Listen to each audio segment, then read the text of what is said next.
Good morning, student. Today we'll discuss the next topic, and today we'll discuss about the limitations of Thomson models of atom.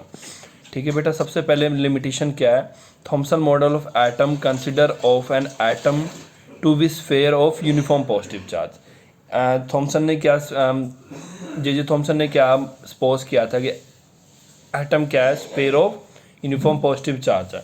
पर बाद में जब research हुआ, Rutherford आए, उन्होंने क्या बताया? रदरफोर्ड बाद में जब रिसर्च आया, रदरफोर्ड आया तो क्या बताया रदरफोर्ड ने? Rutherford alpha particle scattering experiment show that an atom of positive charge concentrated in very small volume of at its centre. मतलब क्या बोल रहे हैं? थॉमसन ने बोला कि जो पॉजिटिव चार्ज है वो, उन्होंने पॉजिटिव चार्ज को स्फेयर माना, मतलब कि ऑल ओवर द, ये देखो इन्होंने क्या बोला कि all over the region positive charge present है और बीच बीच में इलेक्ट्रॉन प्रेजेंट है. बट ये एक्चुअली में ऐसा नहीं था. फिर जब बाद में रिसर्च हुआ तो पता लगा कि पॉजिटिव चार्ज सिर्फ एक बीच में प्रेजेंट है और आसपास उसके इलेक्ट्रॉन्स मूव करते हैं. ठीक है, तो पॉजिटिव चार्ज, तो उनका ये गलत हो गया कि पॉजिटिव चार्ज पूरे रीजन में प्रेजेंट है. पॉजिटिव चार्ज सिर्फ कहाँ प्रेजेंट था? In between. ठीक है बेटा. नेक्स्ट क्या है? According to Thomson model the mass of an atom considered to be uniformly distributed. Thomson model में क्या बोला कि मास यूनिफॉर्मली डिस्ट्रीब्यूटेड है. रदरफोर्ड एक्सपेरिमेंट ने शो किया कि एंटायर मास कंसंट्रेट, और रदरफोर्ड एक्सपेरिमेंट ने शो किया कि ऐसा कोई चीज़ पॉसिबल नहीं है. पूरा का पूरा मास कहाँ है? सेंटर में कंसंट्रेटेड है. ठीक है बेटा, क्लियर है आपको? ये लिमिटेशंस तो कर लेना अच्छे से, ये इंपॉर्टेंट होता है, आ जाता है एग्जाम में. ठीक है. नेक्स्ट है what is Rutherford alpha scattering experiment. अब रदरफोर्ड का आगे हमने पढ़ लिया, तो उनका एक्सपेरिमेंट क्या था? इन 1911 Rutherford perform a famous alpha scattering experiment. ठीक है बेटा, 1911 में उन्होंने एक एक्सपेरिमेंट किया था. इन दिस एक्सपेरिमेंट रदरफोर्ड ने क्या किया था? Bombardment of a thin sheet. Actually में देखो बेटा, अब यहाँ पे डायग्राम कोई नहीं है, पर एक्चुअली में डायग्राम होना चाहिए था. मैं आपको, अब आप इमेजिन ही कर सकते हो मैं क्या बोलना चाहता हूँ, तो थोड़ा सा ध्यान से इस चीज़ को देखना, आपको क्लियर हो जाएगा. रदरफोर्ड ने क्या किया था? बम्बारमेंट का मतलब क्या होता है कि जैसे आप देखो, अब मैं क्या करूँ, आपको कितने सारे मार्बल्स दे दूँ आपके हाथ में और मैं बोलूँ इस दीवार पे मारता जा मारता जा मारता जा. इसका मतलब वही है कि bombardment of a thin sheet. ठीक है, उन्होंने क्या लिया था? गोल्ड की शीट को ना काफ़ी पतला करके ना एक जगह पे उसको प्लेस कर दिया था. ठीक है, फिर क्या किया? उसके ऊपर अल्फा पार्टिकल को स्ट्राइक करते मतलब अल्फा पार्टिकल का बम्बारमेंट उस शीट पे करते गए. ठीक है बेटा, रदरफोर्ड ने 3 शीट लिया गोल्ड फॉयल, और उस पर क्या किया? उसको क्या किया? चैम्बर में डाल दिया. चैम्बर में डाल के उस पर अल्फा पार्टिकल कंटिन्यू स्ट्राइक करते रहे. ठीक है बेटा, और इसका पिक्चर शायद आगे दिया हुआ है, देख लेते हैं हम. ये रहा बेटा. इससे ज़्यादा क्लियर आपको होगा नहीं जहाँ तक मुझे लग रहा है. मैं आपको ईजिली यहाँ पे सिंपल से लैंग्वेज में समझाता हूँ. ये देखो, ये गोल्ड शीट है. ठीक है, इस पर क्या किया? कंटिन्यूस अल्फा पार्टिकल स्ट्राइक हो रहे हैं. यहाँ से अल्फा पार्टिकल का सोर्स है और वहाँ से निकल के वो स्ट्राइक हो रहा है. ठीक है, अभी इतना समझो, आगे पढ़ते हूँ, आगे फिर बताता हूँ. नेक्स्ट क्या हुआ? कुछ ऑब्जर्वेशन निकली इस एक्सपेरिमेंट से. पहला क्या हुआ? Most of the alpha particle pass हो रहा था उस फॉयल में से state without suffering any change in the direction. मतलब क्या बोला कि जब हम इस फॉयल पे स्ट्राइक कर रहे हैं, अब देखो, जब इस फॉयल पे स्ट्राइक कर रहे हैं तो मतलब 98% जो पार्टिकल्स है वो सीधा निकल रहे हैं, सीधा बिल्कुल स्ट्रेट. ये टकराए और निकल गए, टकराए निकल गया, कुछ नहीं चेंज इस अध्ययन में. अब इसके बाद नेक्स्ट ऑब्जर्वेशन में देखो,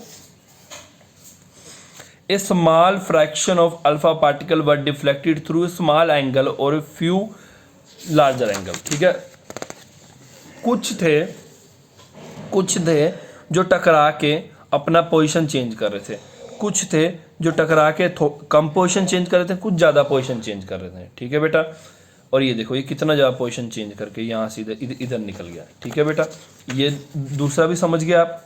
अब पहले सुन लो, बाद में रियलिटी क्या है वो आपको पता लग जाएगा. ठीक है, 1 पार्टिकल इन एवरी, मतलब क्या बोल रहा है कि 10,000 में से एक पार्टिकल था जो टकरा के क्या आ रहा था? वापस आ रहा था. और ये कौन से पार्टिकल थे? ये वाले.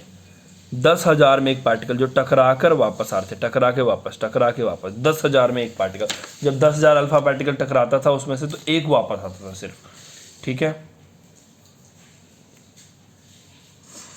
This discovery is the fascinate the Rutherford road the comment regarding the scattering experiment. देखो बेटा, ये एक्चुअली में रदरफोर्ड की लाइंस थी जब ये एक्सपेरिमेंट हुआ था। उन्होंने बोला कि आई रिमेंबर जब रदरफोर्ड और उसके स्टूडेंट काम कर रहे थे उस एक्सपेरिमेंट पे, ठीक है बेटा। हो सकता है ये मुझे नहीं पता एक्चुअली में ये कौन है, हो सकता है रदरफोर्ड के सीनियर हो ये। तो उन्होंने बोला कि जब मैंने देखा कि रदरफोर्ड और उसके स्टूडेंट काम कर रहे थे उस एक्सपेरिमेंट पे, और कुछ अल्फा पार्टिकल क्या था,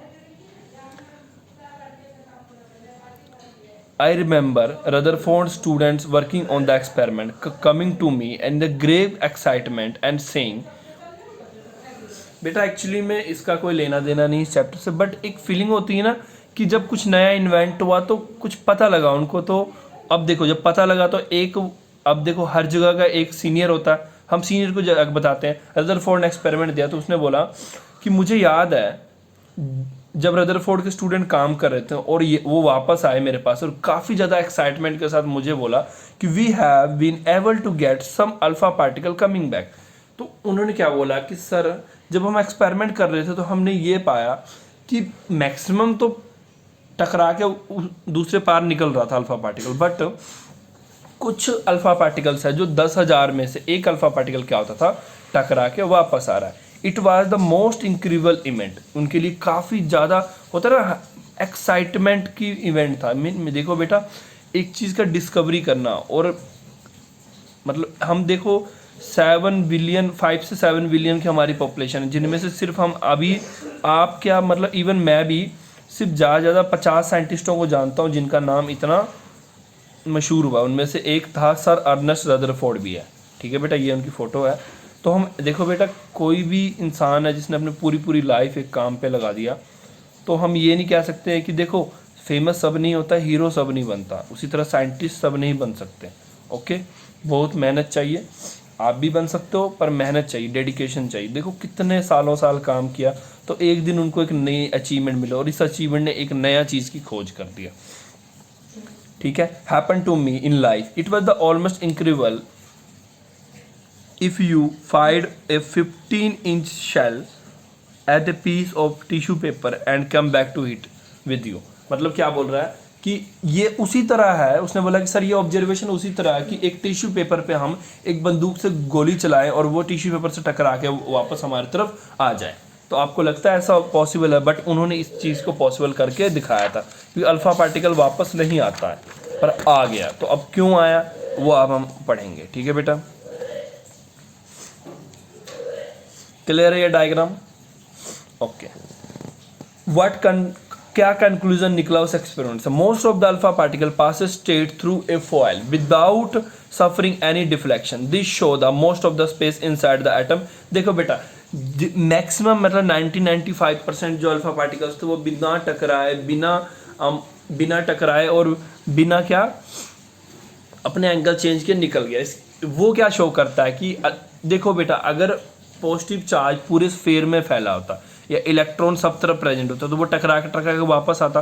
पर अगर देखो, मैं आपको ऐसे एक्सपेरिमेंट समझाता हूँ कि कमरा खाली है, ठीक है, उस कमरे में आपने टॉर्च जलाया तो टॉर्च की लाइट पूरी कमरे में जाएगी। वही मान लो अब बीच बीच में मैंने क्या किया है, कुछ मिरर रखे हुए हैं, थोड़ा मतलब मैंने मिरर को हैंग किया हुआ है। तो क्या होगा, जो लाइट उस मिरर से टकराएगी वो वापस आपकी तरफ आएगी, और बाकी सभी क्या होगा, हो सकता है कि कुछ लाइट मिरर के एज से टकराए, वो थोड़ा सा एंगल चेंज करे वो लाइट, कुछ लाइट पूरे मिरर से टकराए, बिल्कुल सेंटर में टकराए तो वो आपकी तरफ आएगी।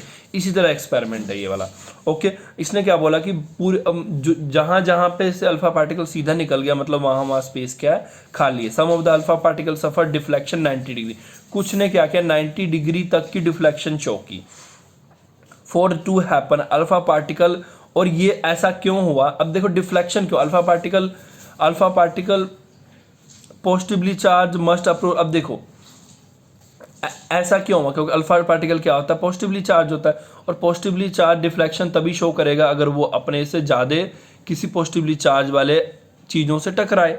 ठीक है। डिफ्लेक्शन शो कैसे करेगा, डिफ्लेक्शन शो करने का मतलब क्या है कि पॉजिटिव रिपेल पॉजिटिव, ये आपको पता है ना। तो यहाँ भी यही है कि अल्फा पार्टिकल जो है एक्चुअली में पॉजिटिव चार्ज होता है, अगर वो कभी अपने से बड़े किसी पॉजिटिव चार्ज के पास जाएगा या उसके एजों से टकराएगा या उससे टकराएगा तो वो क्या होगा, डिफ्लेक्शन शो करेगा। This heavy positively charge of core inside the atom, उसको उन्होंने क्या बोला, न्यूक्लियस। मतलब इन्होंने बोला कि जब जब भी अल्फा पार्टिकल न्यूक्लियस से टकरा रहे थे वो टकरा के वापस आ रही थी, पूरी की पूरी, मतलब टकराया और वापस आ गया। क्लियर है।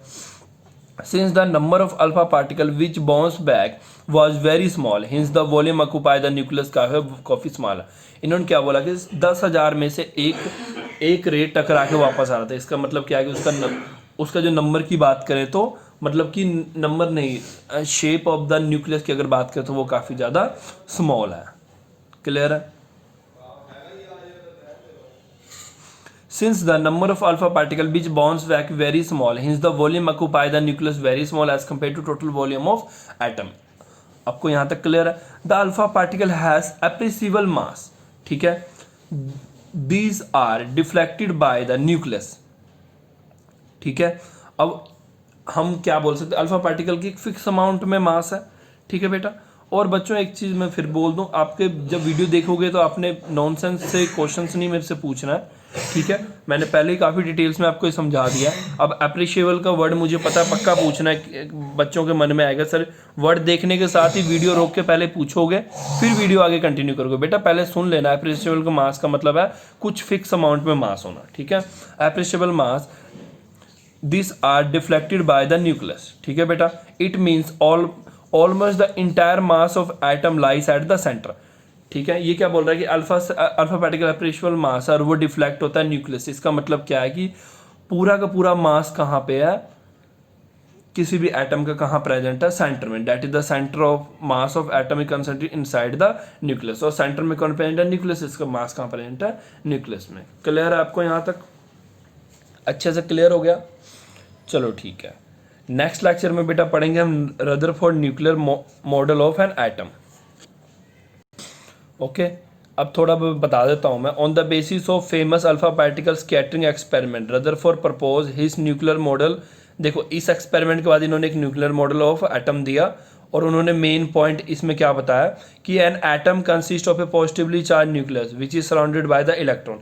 इन्होंने देखो कुछ पॉइंट्स बताए कि जो एटम क्या है, जिन एटम पे पॉजिटिवली चार्ज है, ये क्या बोल रहा है, the atom consist positively charge nucleus, ठीक है बेटा। ये क्या बोल रहा है, सब सिंपल सुन लो। उन्होंने क्या बोला कि वो एटम जो पॉजिटिव चार्ज है मतलब न्यूक्लियस है, ठीक है। पॉजिटिवली चार्ज एटम को हम न्यूक्लियस बोल रहे हैं इसमें। The atom consist of positively charge nucleus, ठीक है। उसके आसपास कौन मूव कर रहा है, इलेक्ट्रॉन मूव कर रहा है। Electron and nucleus are held together by the coulombic force. मतलब आप ऐसे आप अब समझे जाओगे। ये न्यूक्लियस है, न्यूक्लियस के आसपास कौन मूव कर रहे हैं, न्यूक्लियस के आसपास कौन मूव कर रहा है बेटा, ये वाला, ये एक शेल, ये वाला रिंग, एक ही रिंग, इनके आसपास कौन मूव कर रहा है, इलेक्ट्रॉन, ठीक है बेटा। और ये एक्चुअली में क्या करता है, देखो पॉजिटिव नेगेटिव को अपनी तरफ खींच के रखता है ना, न्यूक्लियस पॉजिटिवली, इलेक्ट्रॉन नेगेटिवली, ये दोनों एक तरह से वो खींच के रखेगा। यही लिखा हुआ है कि electron nucleus held together by the coulombic force of attraction, ठीक है। द साइज ऑफ न्यूक्लियस काफी स्मॉल है as compare to size of atom. याद रखना, साइज ऑफ न्यूक्लियस काफी स्मॉल है as compare to size of atom. अगर अब रेडियस ऑफ न्यूक्लियस की बात करूँ तो ये देख लो बेटा, पॉइंट के बाद 14 जीरो फिर 1, पॉइंट से बाद 14 जीरो फिर 1, कितना साइज छोटा हुआ, कितना। आप मुझे कैलकुलेटर पे बता सकते हो ये कितना छोटा होता है, आप समझ जाओ, इमेजिन ही कर जाओ। पॉइंट के बाद 11 जीरो, पॉइंट के बाद 14 जीरो, कितना ज़्यादा छोटा हो गया, ठीक है। और रेडियस ऑफ एटम की बात करें तो इतना होता है, और रेडियस ऑफ न्यूक्लियस की बात करो तो इतना होता है, रेडियस इतना होता है। इसका मतलब क्या था, साइज ऑफ न्यूक्लियस कितना होता है, 10,000 part of the size of atom, ठीक है बेटा। अगर हम एक को 10,000 से मल्टीप्लाई करेंगे तो उतना पार्ट होगा ये किसका, एटम का, ठीक है। Almost entire mass of atom concentrated nucleus, पूरा का पूरा मास कहाँ कंसंट्रेटेड, कहाँ प्रेजेंट है, न्यूक्लियस में। Atom as a whole is electrically neutral. Atom क्या है, पूरे, अगर मैं एटम को कंसिडर करूँ तो याद रखना एटम क्या होता है, इलेक्ट्रिकल न्यूट्रल होता है। So the number of proton inside the nucleus of an atom and number surrounded the nucleus equal. देखो ये क्या बोल रहे हैं कि एटम न्यूट्रल है, याद रखना, उसमें जितना प्रोटॉन प्रेजेंट होता है उतना ही न्यूट्रॉन प्रेजेंट होता है। ठीक है, तो बेटा आज हमने इतना ही करना है। Thank you for today and next lecture में हम रदरफोर्ड ड्रॉबैक, अब इसका भी ड्रॉ, ये मत सोचना कि रदरफोर्ड ने ढूंढ लिया, वैसे तो बहुत अच्छा काम इन्होंने किया, इन्होंने काफ़ी ज़्यादा चीज़ें बता दिया, बट इसके बाद जो आए इन्होंने और इससे बढ़िया चीज़ बताया। ठीक है, थैंक यू फॉर टुडे।